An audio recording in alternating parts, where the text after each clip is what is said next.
Marami nga ngayon ang naniniwala na hindi seryosong contender ang Golden State Warriors. Sa dami ng mga powerhouse teams sa Western Conference, marami ang nagtatanong, kaya na nga bang makipagsabayan dito ang Golden State? Dahil dyan, marami nga ang nagmamaliit sa kanila.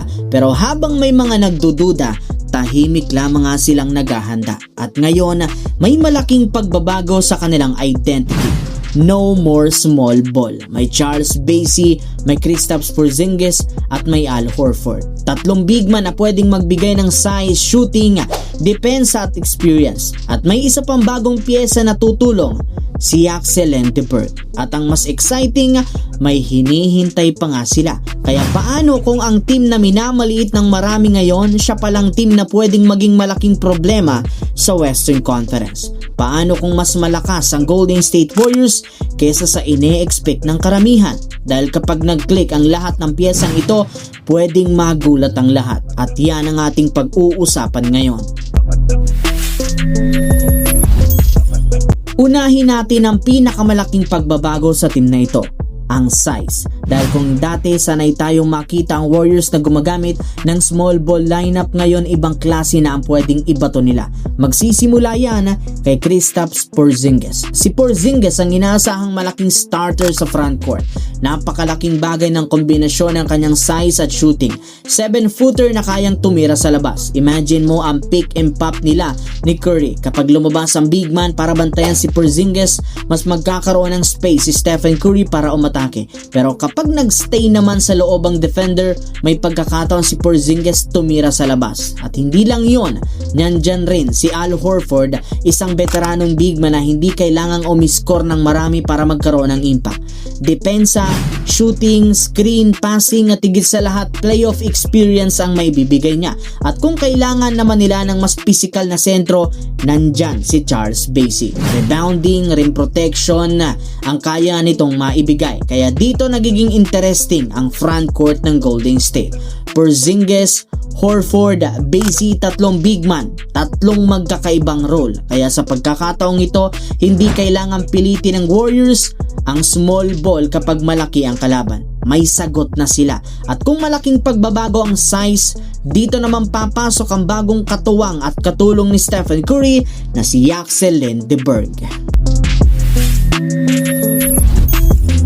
Mataas nga po ang confidence ng batang ito. Sinabi niya hindi nakikitang bababa sa 15 points per game ang kanyang average. Syempre kailangan pa rin naman niya itong patunayan. Pero kung makakapagbigay siya ng consistent scoring habang nagdadagdag ng rebounding, defense at energy, malaking bagay ito para kay Stephen Curry. Dahil yan ang kailangan ni Steph ngayon. Hindi siya na lamang palagi ang kailangan gumawa ng paraan para makapagtala ng puntos. Kung may Lendeberg na kayang magbigay ng consistent scoring, may Porzingis na kayang mag-stretch ng floor, may veteran sa paligid niya, mas mahirap nang ituon ang buong depensa sa lahat ng atensyon kay Stephen Curry. Dito pa lamang magiging interesting ang Golden State dahil hindi pa kompleto ang team na ito. Hinihintay pa nilang makabalik sina Jimmy Butler at Moses Moody. At malaking bagay dito si Jimmy Butler.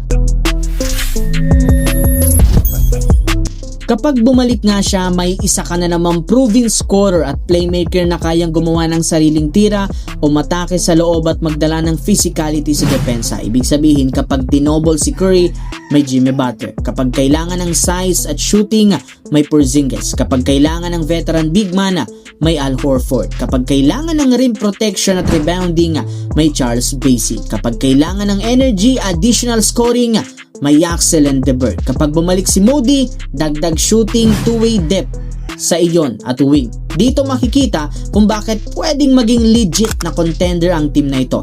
Ito rin naman dahil mayroon silang isang malaking pangalan, kundi dahil mas kompleto ngayon ang pwedeng maging rotation kapag naging healthy ang lahat. May superstar kay Stephen Curry, proven star Jimmy Butler, scoring Porzingis, Al Horford, Charles Bassey, meron pang young talent na si Lendeberg at ang additional na sina Moses Moody at si Porzingis na rin sa sentro at si Podziemski. Kaya kung healthy ang team na ito at mag-click ang chemistry, hindi madaling sabihin na maliit ang chance nila sa West. Dahil ang dating problema nila sa size, may sagot na.